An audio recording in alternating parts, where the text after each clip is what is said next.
आपने मुझे बुलाया पिताजी? तुम अपने कमरे में नहीं थी, कहाँ चली गई थी बिना बताए? उम्मीद करता हूँ कल दिन भर धूप में भूखी प्यासी खड़ी रहकर थोड़ी सी अकल तो आई गई होगी तुम्हें। मैंने जो कल आपके साथ बर्ताव किया उसके लिए मुझे माफ कर दीजिए पिताजी। अच्छा है, तुम्हें अपनी गलती का एहसास हो गया है। जाहिर सी बात है, उस लड़के की प्रार्थना करने से तुम्हारी आंखों की रोशनी तो वापस लौटने वाली है नहीं। वैसे भी कल के बाद वो लड़का हमेशा हमेशा के लिए इस गांव को छोड़कर दूर चला जाएगा। उसके बाद तुम्हें अपनी सारी जिंदगी मेरी दया के अधीन ही रहना पड़ेगा, समझी? जी पिताजी।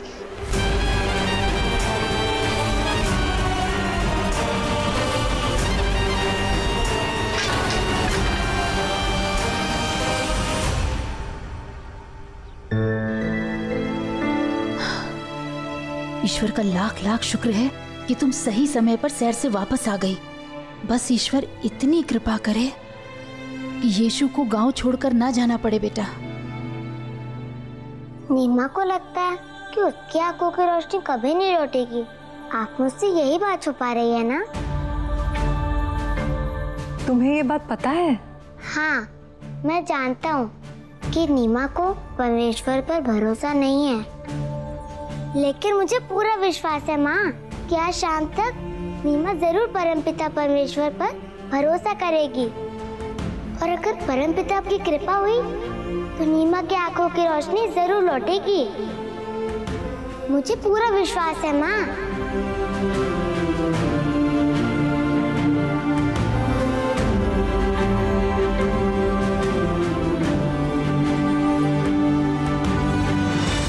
मुझे भी पूरा विश्वास है, ईश्वर पर भी और तुम्हारे विश्वास पर भी।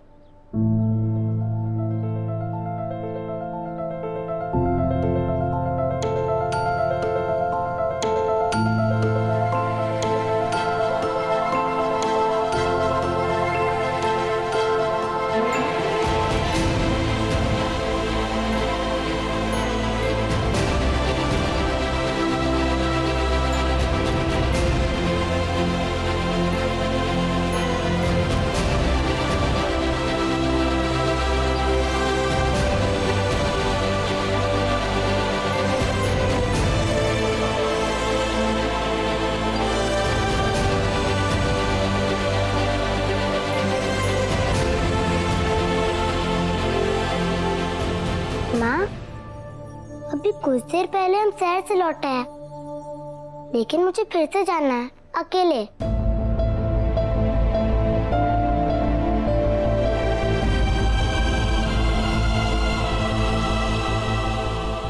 ठीक है, जाओ।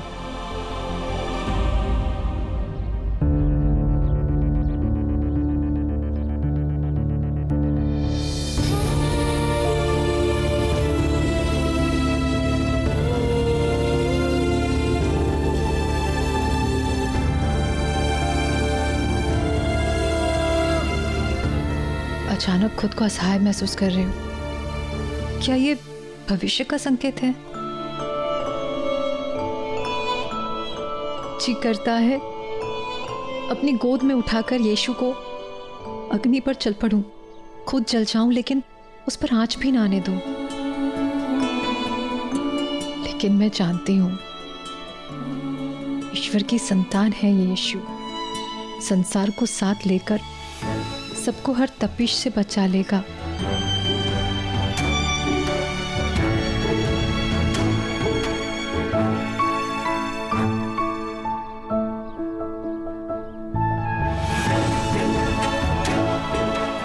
हर माता पिता चाहते हैं कि उनकी संतान उनके साथ रहे। ईश्वर ने हमें यीशु के माता पिता के रूप में चुना है।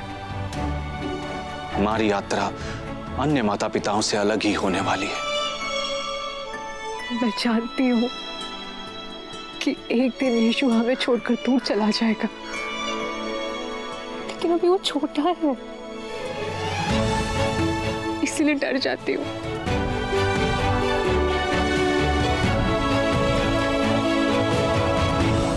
हे परमपिता परमेश्वर, आज अकेले शहर पर मैं इसलिए आया क्योंकि मुझे आपसे कुछ अकेले में बात करनी है। पिछले 2 दिनों में जो हुआ वो तो आप जानते ही है। 2 दिन है तुम्हारे पास, या तो मेरी बेटी नीमा की आंखों की रोशनी वापस लाओ या इस गांव को हमेशा के लिए छोड़ के चले जाओ। नीमा, गेंद पकड़ो।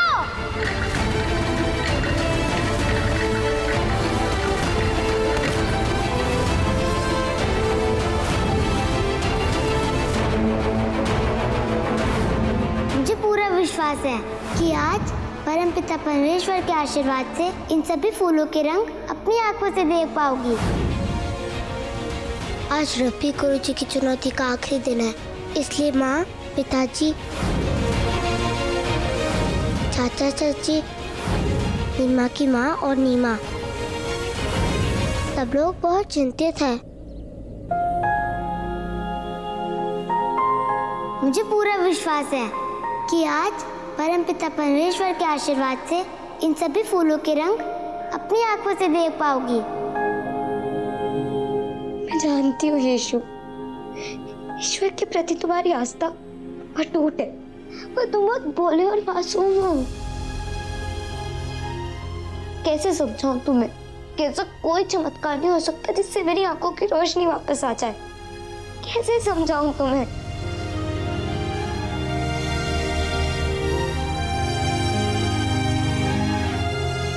मुझे यीशु से मिलना ही होगा, मुझे उससे मिलना होगा, उसे समझाना होगा कि ऐसा कोई चमत्कार नहीं हो सकता। मुझे यीशु से मिलना है। माँ, माँ। हाँ बेटा, क्या हुआ बेटा? माँ, मुझे यीशु से मिलने जाना है। लेकिन तुम्हारे पिताजी?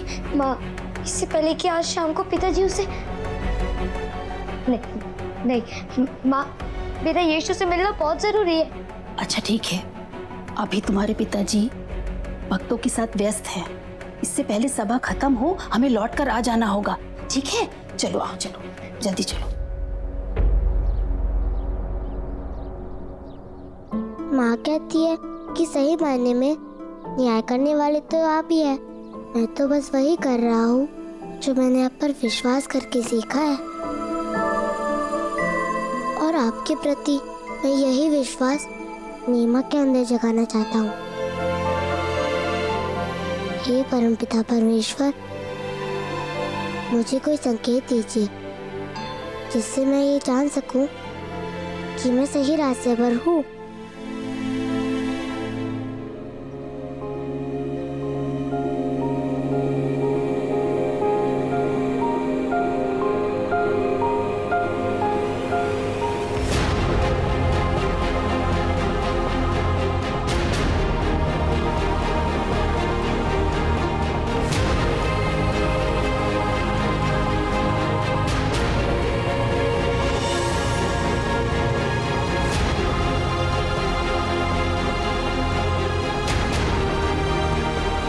ये तो वही कोश है जो मैंने माँ के साथ देखा था। लगता है सुंदर सी तितली कोश से बाहर निकलने वाली है। तो कुछ दिनों के लिए इंतजार क्यों करना? हम इसे अभी तोड़ देते हैं, तितली अभी बाहर आ जाएगी। नहीं माँ, अभी तोड़ेंगे तो तितली मर जाएगी। समझ गया, जैसे तितली का सही समय पर अपने कोश से बाहर निकलना एक प्रक्रिया है, ठीक वैसे ही सच्चे मन से की गई प्रार्थना परमपिता परमेश्वर हमेशा सुनते हैं और सही समय आने पर उसका फल भी देते हैं।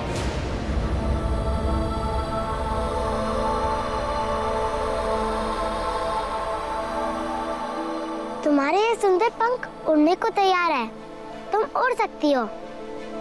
जाओ, अपने नए जीवन की शुरुआत करो।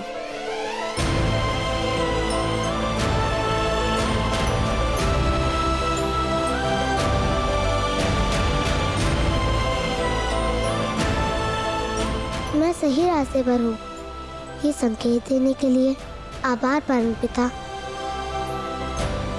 मैं समझ गया कि इस तितली की तरह आपके आशीर्वाद से नीमा भी अपने नए जीवन की शुरुआत कर सकती है।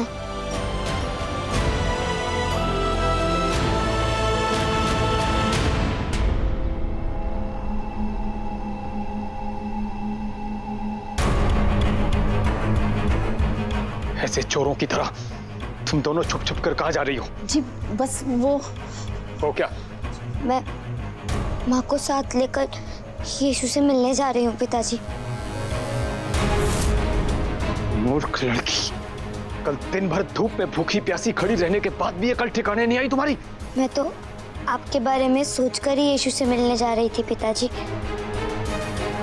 जी वो मैं चुप रहो। इस वक्त तुम्हारी बेटी जो बोल रही है सिर्फ वही सुनना चाहता हूँ मैं। बोलो। सब कुछ वैसे ही तो हो रहा है जैसा ईश्वर के दूत के रूप में आपने तय किया था। आज शाम को यीशु शर्त हार जाएगा क्योंकि मेरी आंखों की रोशनी तो वापस आएगी नहीं, फिर उसे ये गांव छोड़कर जाना ही पड़ेगा। इसीलिए मेरा यीशु से मिलना बहुत जरूरी है ताकि फिर वो गांव वालों के सामने ये ना कह सके कि आपने मुझे घर के अंदर बंद कर दिया था, इसीलिए वो मुझसे मिल नहीं पाया और ईश्वर से मेरी आंखों की रोशनी लौटाने के लिए प्रार्थना नहीं कर सका। और उसके गांव छोड़ने के बाद तो मुझे हमेशा के लिए घर में ही रहना है ना पिताजी। जब ऐसी समझदारी की बातें करती हो तो लगता है कि मेरा कुछ असर पड़ा है तुम पर।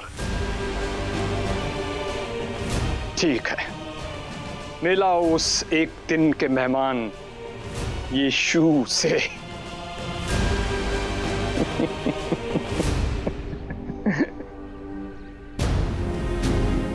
तुमने अपने पिताजी से झूठ कहा ना? माँ, मुझे यीशु के पास ले चलिए। चलो बेटा, आओ।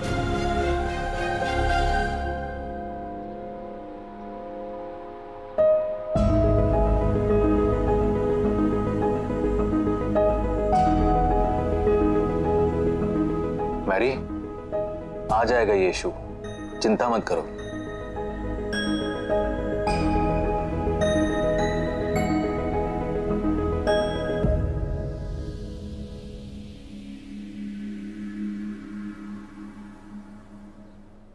आज सभी बच्चों का उपवास है, सिर्फ एक फल मिलेगा खाने में।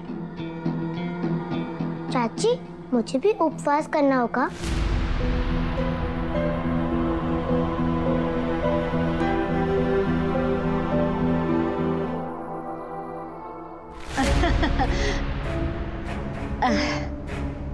नहीं बेटा यीशु, तुम तो बहुत खास बच्चे हो। ईश्वर की कृपा है तुम पर। अब आगे तो मैं और मेरे बच्चे हैं, इसीलिए तुम और तुम्हारा मित्र याकूब इसमें से जो चाहे वो खा सकते हो। लेकिन मारिया, तुम बच्चों को उपवास किस खुशी में करवा रही हो? इस खुशी में कि आज मैंने मन्नत मानी है कि आज शाम चाहे जो भी हो, उसके बाद कम से कम मैं और मेरे बच्चे सुकून से जी सके।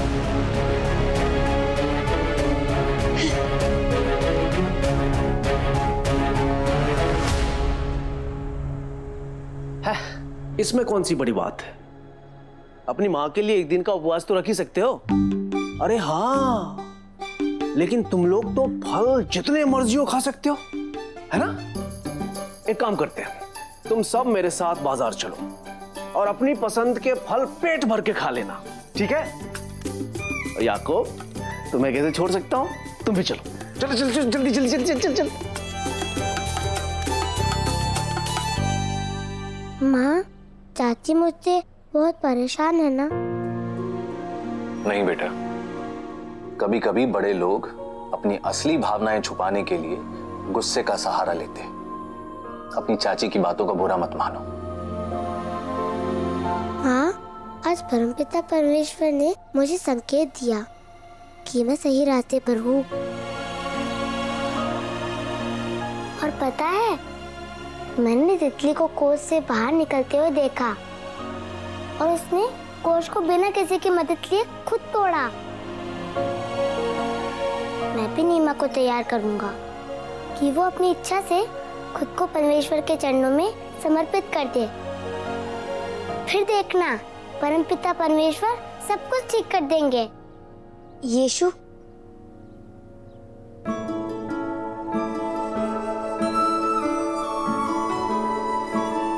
अच्छा हुआ तुम आ गई नीमा। माँ, आज हमारे साथ नीमा भी खाना खा सकती है। बिल्कुल, क्यों नहीं, आइए ना। बेटा यीशु, अगर हम लोग यहाँ खाना खाने के लिए रुके तो शायद नीमा के पिताजी। माँ, रुक जाते हैं ना, मैं पिताजी को मना लूंगी। मना मत कीजिए। अच्छा ठीक है, मगर हम लोग जल्दी चले जाएंगे।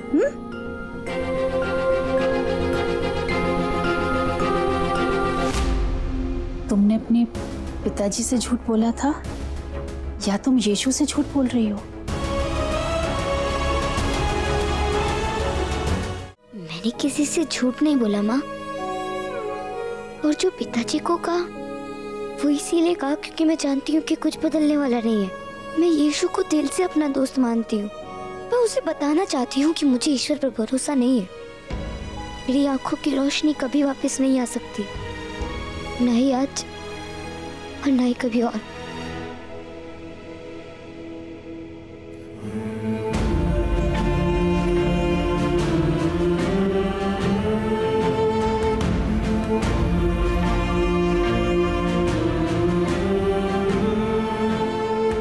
मैं तुम्हारी दोस्ती और करुणा के लायक नहीं हूँ यीशु, क्योंकि मेरी वजह से आज पिताजी इस गांव से तुम्हें बाहर निकालने वाले, और मैं उन्हें रोकने के लिए कुछ नहीं कर पाऊंगी।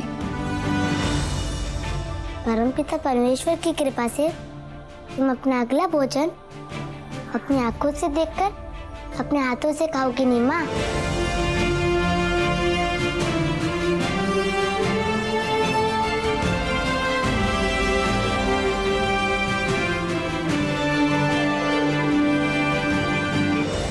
मुझे बहुत अच्छा लगा कि तुम हमसे मिलने आई। तुम मुझसे कुछ और कहना चाहते हो यीशु? हाँ, बस इतना कि खुद के प्रति बहुत ईमानदार रहना चाहिए। सच कह देने से दिल हल्का हो जाता है।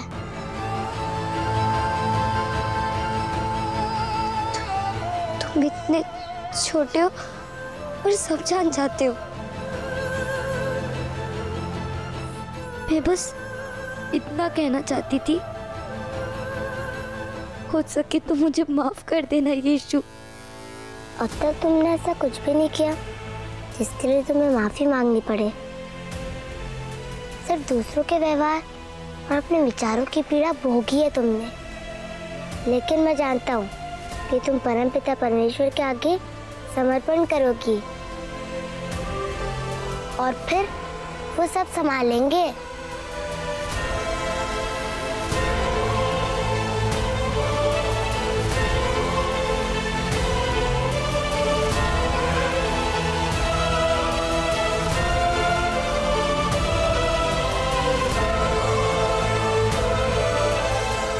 ईश्वर को नहीं जानती, पर तुम्हारे प्यार और करुणा के आगे मैं समर्पण करती हूँ।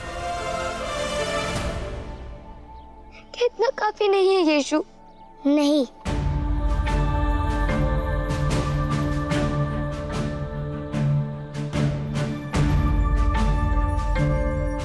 इतना करना काफी नहीं है।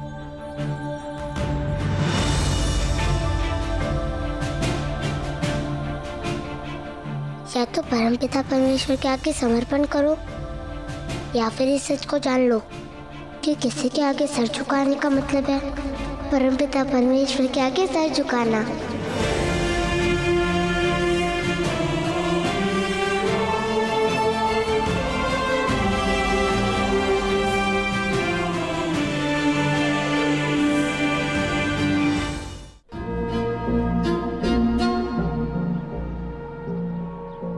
सूरज के ढलने की गति इतनी धीमी क्यों लग रही है मुझे? इंतजार नहीं हो पा रहा मुझसे उस पल का जब वो बड़बोला बच्चा मेरी आंखों से हमेशा हमेशा के लिए दूर चला जाएगा।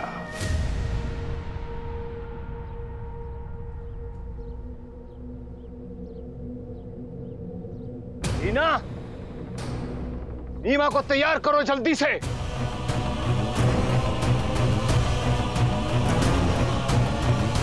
रीना, ज्यादा मातम मनाने की जरूरत नहीं है। मरने नहीं जा रही तुम्हारी बेटी। मरने नहीं, पर हारने तो जा रही है ना। पता नहीं कब ईश्वर मेरी बच्ची की परीक्षा लेना बंद करेंगे और वो इस संसार को अपनी आंखों से देख पाएगी। आज तो बिल्कुल भी नहीं। आज यीशु की हार पक्की है।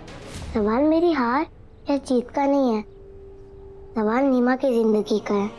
हे परमपिता परमेश्वर, आपके आशीर्वाद से नीमा को नई जिंदगी मिल सकती है। मेरी मदद कीजिए ताकि मैं नीमा की मदद कर सकूं। रब्बी गुरुजी की, रब्बी गुरुजी की, रब्बी गुरुजी की, रब्बी गुरुजी की, रब्बी गुरुजी की, रब्बी गुरुजी की।